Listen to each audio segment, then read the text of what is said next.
Hello বন্ধুরা, আজকে আমি পটল পোলাও বানাবো। এই পটলটাকে ভেজে নেব। আগে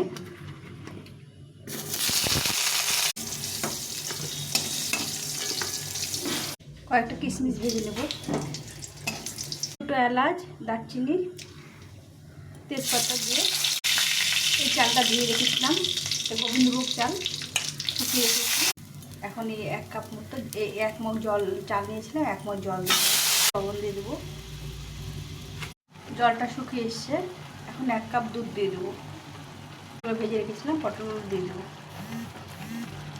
এখন এই স্বাদ মতো মিষ্টি দেবো। মিষ্টিটা একটু বেশি করে দেবো।